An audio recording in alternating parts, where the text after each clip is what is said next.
NGO와 국제개발협력 2주차 수업의 첫 번째 시간입니다.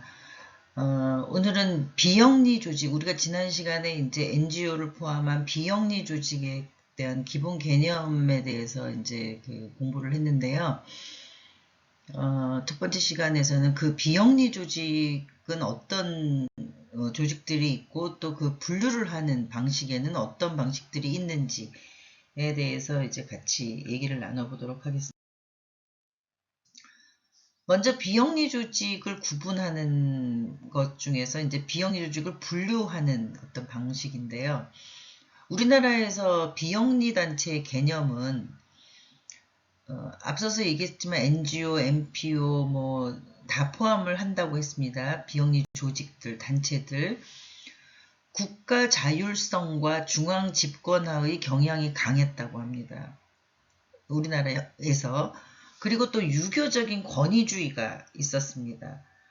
그러므로 인해 가지고 이제 자발성이나 공공성이나 자원성이나 다원성 또 연대성 같은 어떤 특징이 위축이 되어 있었죠. 그래서 그런 것들에 대한 활성화를 위해서 이제 비영리 단체를 만들기 시작을 해서 우리가 이제 그 한국에서의 비영리 단체들이 NGO, NPO가 이제 생겨나기 시작을 한 거고요. 또 비영리는 영리에 반대되는 말로 사용을 하죠. 영리를 추구하지 않지만 그래도 공익을 추구하지 않는 단체도 그 비영리 단체에 속할 수가 있습니다. 즉 단체 구성원들만의 공동이익을 추구하는 단체들도 우리가 비영리 단체라고 볼 수 있습니다. 그러니까 어떤 그 전 국민을 대상으로 하거나 뭐 지역사회 전체 시민을 대상으로 하지 않더라도 그 단체에 속한 구성원들만의 공동이익을 추구하는 단체도 비영리 단체라고 할 수 있다. 이런 말씀을 드리고요. 흔히 우리가 이제 같은 공통적인 어떤 목표를 위해서 그 집단화하고 단체를 만드는 경향들이 있죠. 그러니까 지역의 어떤 그 공동주택을 만든다 했을 때 그 공동주택의 입주자들이 단체 구성원들이 되겠죠. 그런데 그 구성원들이 같이 이익을, 공동의 이익을 추구하기 위해서 정관을 만들고 또 단체 협에 관련된 어떤 그 규약들을 만들어서 비영리 단체로 설립을 하는 경우들도 있습니다. 또 비영리 단체는 정부와 기업, 그 어느 쪽에도 포함되지 않는 제3섹터라고 할 수 있습니다. 정부는 이제 공공조직이죠. 또 기업은 영리조직이죠. 그런데 비영리 단체는 비영리 조직이죠. 그래서 우리가 제3의 조직, 제3의 섹터라고도 표현을 하고요. 또 국가와 시장 사이에 놓여 있는 다양한 조직으로서 자체의 관리 절차를 가지고 공공의 목적에 봉사하거나 조직 구성원의 공동 이익을 추구하는 단체로 정의를 하고 있습니다. 그러니까 공동의 그 조직 구성원의 공동 이익을 추구하는 건 맞지만 또 이익을 배분하진 않습니다. 공통적으로 배분하진 않습니다. 우리가 이제 뭐 사회적 협동조합, 또 일반 협동조합, 이윤을 배분할 수 있지요. 그런데 비영리 조직인 경우는 사회적 협동조합은 이제 비영리 조직에 속하고요. 일반 농협이나 이런 데는 영리 조직에 속합니다. 그래서 그 비영리 조직은 이윤을 배분할 수 없고 정부의 지배를 받지 않는다는 특징을 가지고 있습니다. 그리고 자원봉사 활동이 이제 활발하는 그 수평적인 조직 형태를 많이 띄우고 있죠. 그러니까 비영리 단체나 조직에서는 개인적인 어떤 그 참여나 의지나 개인에 대한 신념 이런 것들로 이제 모여서 같은 목표를 향해서 가는 단체이기 때문에 자원봉사적인 활동이 이제 활발하다는 겁니다. 어떤 일정한 급여나 보상이 없이도 그 활동에 참여할 수 있도록 하는 그런 단체고요. 또 그 안에서의 관계는 의사 결정권 또 그 안에서의 어떤 형태, 이사나 어떤 뭐 감사나 대의원이나 이런 조직의 형태는 갖출 수 있겠지만 수평적인 어떤 의사 결정 한 표라는 거죠. 다 형태로 운영을 하고 있다는 게 이제 비영리 단체의 개념입니다. 단체의 목적에 따라서 우리나라에서 이제 비영리 단체를 분류하는 것을 이제 살펴보면 크게 이제 구분은 공익단체냐, 종교단체냐, 또 공동이익단체냐를 이제 볼 수가 있습니다. 공익단체 중에서는 이제 그 주요 그 단체가 비영리적인 병원은 뭐 영리를 추구하지만 비영리적인 병원들이 있습니다. 사회복지법인으로 되어 있는 병원도 있고요. 의료법인으로 되어 있는 병원들도 있습니다. 비영리 조직에 속합니다. 그래서 비영리 조직, 그 교육기관, 뭐 우리 학교도 마찬가지지만 모든 교육기관은 비영리 조직으로 되어 있습니다. 사립학교든 공립학교든 비영리 조직이기 때문에 국가의 그 교육부의 어떤 주관하에 그 관리를 받도록 되어 있고요. 수익을 창출하기 위한 일들을 목적으로 하지 않습니다. 그 다음에 이제 우리가 잘 알고 있는 뭐 복지관이라든가 사회복지기관들, 단체들이 이제 공익단체에 속하고요. 그리고 박물관이나 미술관, 뭐 비영리 조직에 속합니다. 그러니까 그 입장료를 받더라도 그 입장료를 가지고 수익으로 하지 않고 다시 목적 사업으로 환원하는 형태로 운영하는 이제 박물관이나 미술관들이 있습니다. 그리고 환경보호단체도 이제 비영리 단체에 속하고요. 또 모금단체, 모금을 해서 사회 곳곳에 필요한 곳에 배분을 하는 그런 단체들도 이제 비영리 단체에 속합니다. 그런데 이런 공익단체들의 목적은 공공 서비스를 일단 생산하고 그것들을 잘 전달하는 거에 주 목적을 두고 있습니다. 그러니까 이익을 내는 게 목적이 아니라는 거죠. 두 번째로 이제 종교단체를 들 수 있습니다. 다양한 각종 종교단체들이 이제 비영리 단체에 속하는데, 뭐 종교단체들의 목적은 종교적인 목적을 추구하는 거죠. 그러니까 그 그 단체에 가입되어 있는 회원들을 중심으로 해서 같은 어떤 종단의 그 목적을 추구하는 일들을 하죠. 종교를 가지고 종교단체로서 이익을 추구하진 않는다는 얘기입니다.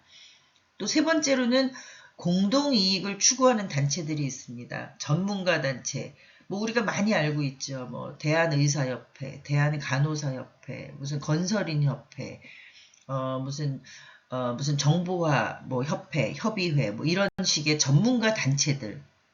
그리고 또 노조가 있죠.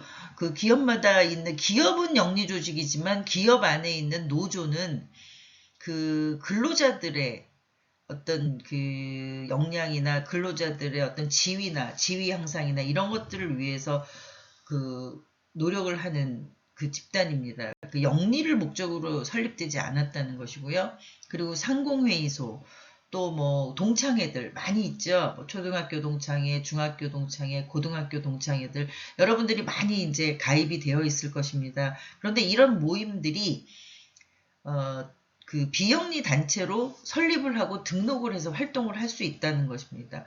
무슨 대학교 총동창회가 이제 조직이 되어 있다 하면 그 동창회는 영리를 목적으로 하지 않고 그 회원들의 공동이익을 추구하기 위한 목적으로 설립이 되었죠.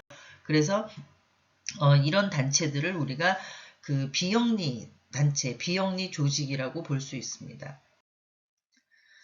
또 비영리 조직에 분류해서 한국에서는 그 공공 서비스의 민영화하고 공적 생산이 그렇게 원활하지 않았죠. 그래서 이런 것들을 이제 진척시키고 더 발전시키기 위해서 비영리 단체하고 공익 단체를 이제 그 우리가 구분해서 그 활성화를 시키는데 여기에서 이제 우리가 특히 알고 있는 많은 이제 비영리 단체들은 그 공공 서비스를 제대로 잘 그 공적인 어떤 그 전달 체계가 아닌 민간 전달 체계를 통해서 서비스를 잘 할 수 있도록 만드는 비영리 단체들도 생길 수 있고요.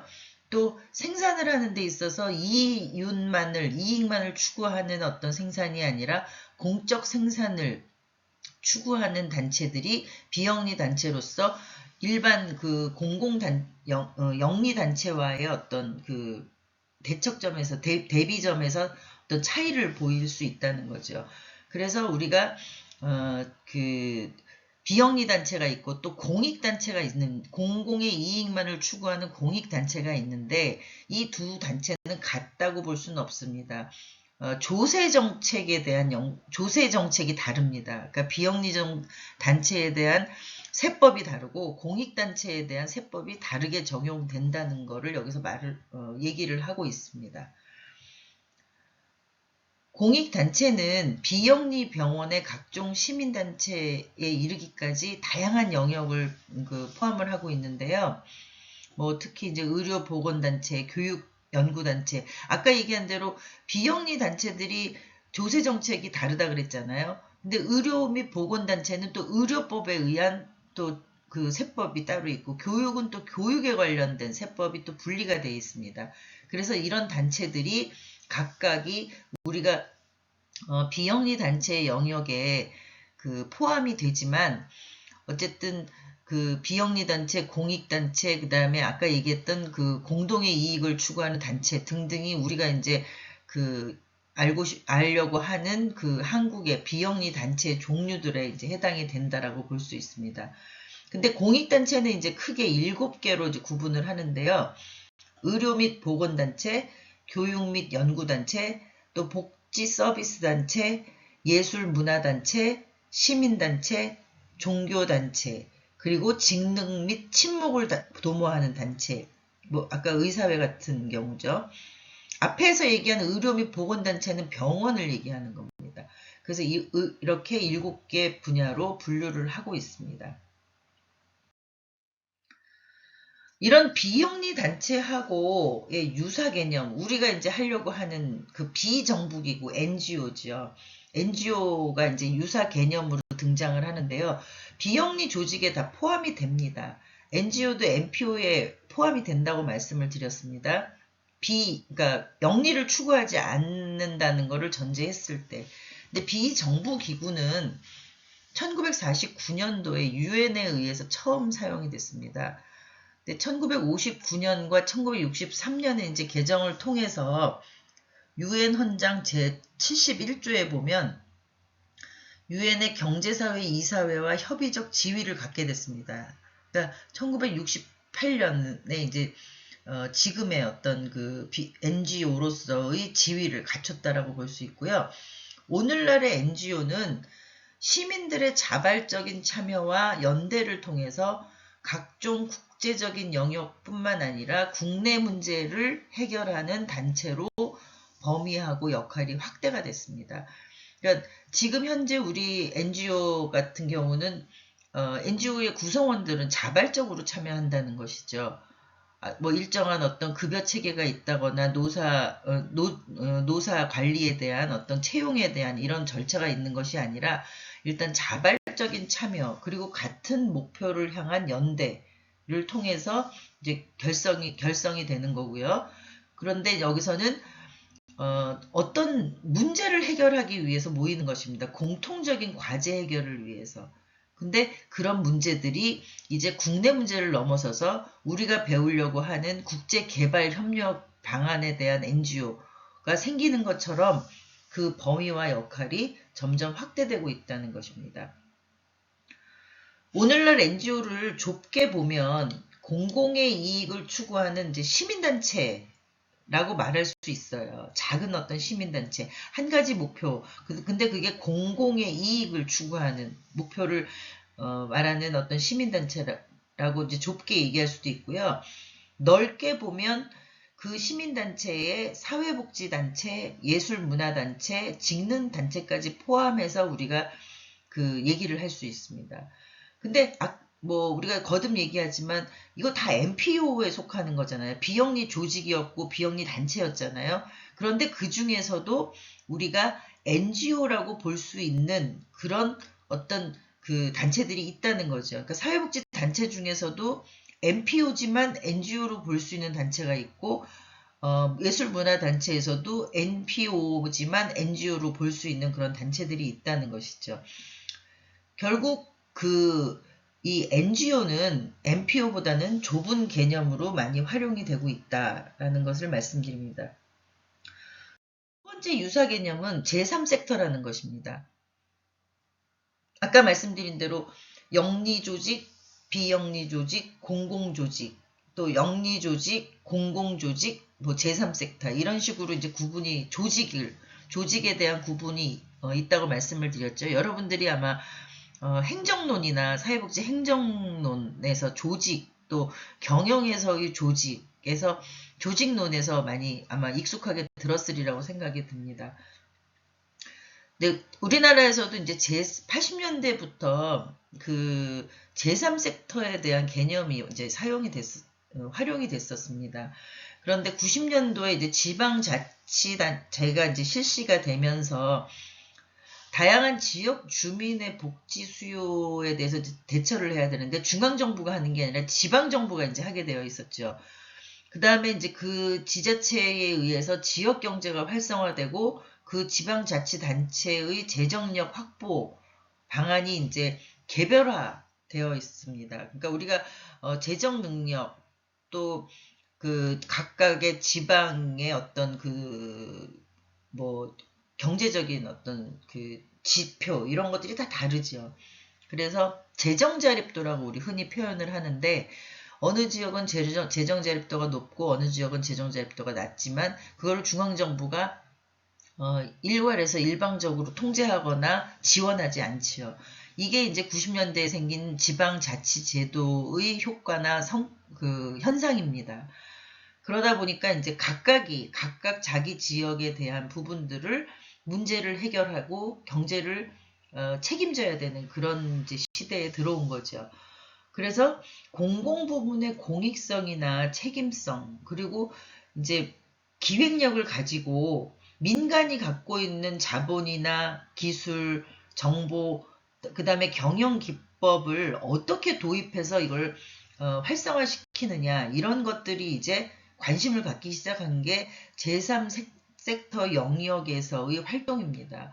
그러니까 영리조직도 있고 공조직도 있지만 그 둘에 속하지 않으면서도 어떤 공공의 이익을 위해서 추구하고 있지만 거기에 필요한 자본이나 기술이나 정보들을 영리조직에서 취해서 결합하는 그런 형식으로 지역 활성화를 시키는 어떤 단체, 그런 기관, 이런 것들을 우리가 제3섹터라고 얘기를 하고 있습니다. 그래서 이제 비영리 조직의 구분을 보면 이제 우리가 이제 한국 같은 경우는 사실 미국과 일본의 이제 중간 정도의 그 수준의 입장이라고 볼 수 있습니다. 미국 같은 경우는 제3섹터를 정부도 기업도 아닌 제3의 영역의 비영리 단체를 다 제3섹터라고 하고 있습니다. 근데 일본 같은 경우는 그러니까 민관이죠. 공사의 혼합기업, 민관 공동 출자에 의해 영리적 활동을 하는 조직을 제3섹터라고 하고 있습니다. 그런데 아까 말씀드린 대로 우리나라는 공공의 이익을 위해서 민간의 영리조직이나 공조직의 어떤 자원이나 인력이나 그런 기술들을 활용해서 문제를 해결해 나가는 어떤 또 다른 조직, 이런 것들이 우리는 제3섹터라고 생각을 하고 있습니다. 그래서 우리나라에서 생각하는 제3섹터의 개념은 미국과 일본의 중간 정도적인 혼합적인 어떤 그런 입장이다. 그렇게 이해를 하시면 됩니다. 오늘 우리가 이제 비영리 조직의 분류나 한국에서 생각하는 한국에서의 NGO, NPO, 그 다음에 제3섹터의 개념에 대해서 이제 살펴봤습니다. 그래서 여러분들도 이제 많은 비영리 조직이나 비영리 단체에 소속이 되어 있죠. 일단은 비영리 단체인 이제 학교에 여러분들이 이제 소속이 되어 있고요. 또 지역사회에서 여러분들이 여러 비영리 조직이나 단체를 접할 수 있습니다. 남은 시간 동안 여러분들이 그 주변에서 지역사회에서 뭐 학교 지역이어도 좋고요. 여러분이 이제 살고 있는 거주하는 지역이어도 좋고 그 지역사회에서 환경 문제에 대해서 관련한 그런 비영리 조직 한 개를 일단 한번 그 조사를 해보시고요. 그 조직이 무슨 일을 어떻게 해왔는지에 대해서 그 정리를 하는 그런 시간을 가져보도록 하겠습니다. 여러분들이 제출한 이 과제는 우리가 이제 강의실에서 수업을 할 때 서로 공유를 하면서 그 다른 지역의 어떤 그 비영리 조직의 활동 형태나 비영리 조직의 어떤 성과 또 그 성격에 대해서 같이 알아보는 시간을 갖도록 할 것입니다. 그래서 지금부터는 내가 아는 비영리 조직 중에서 또 환경 관련 활동을 하는 비영리 조직을 찾아서 정리해보는 그런 시간을 갖도록 하겠습니다. 다음 시간에는 비영리 조직 및 단체의 분류 방식에 대해서 알아보도록 할 건데요. 첫째 시간에 말씀드린 그 비영리 조직 NGO, NPO의 개념에 대한 여러분들이 이제 이해를 하시고 이제 분류하는 방식을 다른 나라, 우리나라나 다른 나라는 어떤 방식을 채택을 하는지 그런 부분에 대해서 설명을 하도록 하겠습니다.